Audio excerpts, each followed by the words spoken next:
अमरावती जिल्ह्याच्या विकासासाठी माजी पालकमंत्री ॲडव्होकेट यशोमती ठाकूर यांनी 3 अत्यंत महत्त्वाचे विकास आराखडे सरकारला सादर केले होते।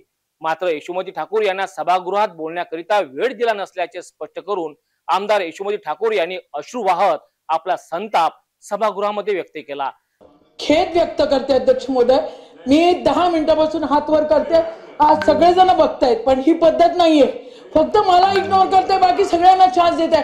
अध्यक्ष महोदय, सभागृहाचे ज्येष्ठ सदस्य आहेत, एवढ्या सदस्यांची मागणी आहे, सगळ्यांची मागणी आहे। तिथे साहेब बोलले की सगळ्या सदस्यांना संधी देणं हे क्रम प्राप्त आहे। ताई, मी आपल्याला सांगितलं मागण्यावरती आपलं पहिलं नाव येणार आहे। बघा, आता माझा वेळ नका घालवू तुम्ही।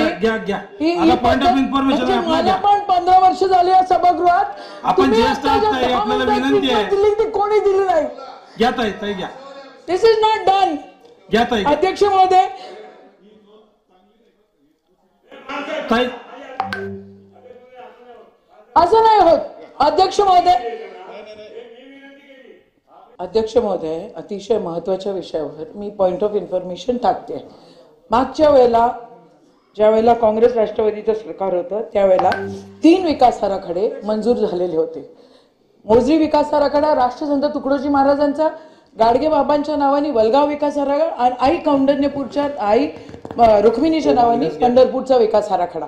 सगळ्या बिल्डिंगा तयार आहेत, सगळे तयार आहेत। त्याच्यासाठी फर्निचरसाठी पैसे मागितलेले आहेत, ते पैसे सरकार देत नाहीये। अध्यक्ष महोदय, त्या बिल्डिंगा स्किल डेव्हलपमेंटला ट्रान्सफर करतायत। मूळ तिथं राष्ट्रसंत तुकडोजी महाराजांची पिक्चरची फीत दाखवण्यासाठी या ठिकाणी ते मागणी होती, ती फीत दाखवण्यासाठी देखील इथं सरकार लक्ष देत नाहीये। एकीकडे तुम्ही लाडकी बहीण योजना करता, दुसरीकडे सभागृहातल्या महिलांकडे तुम्ही त्यांच्या डिमांडकडे दुर्लक्ष करता। मी 10 पत्र दिलेले आहे मुख्यमंत्री, उपमुख्यमंत्री आणि दोन्ही उपमुख्यमंत्र्यांना। अध्यक्ष महोदय, आपल्या मार्फत माझी विनंती आहे की त्या पत्रांकडे लक्ष द्यावं।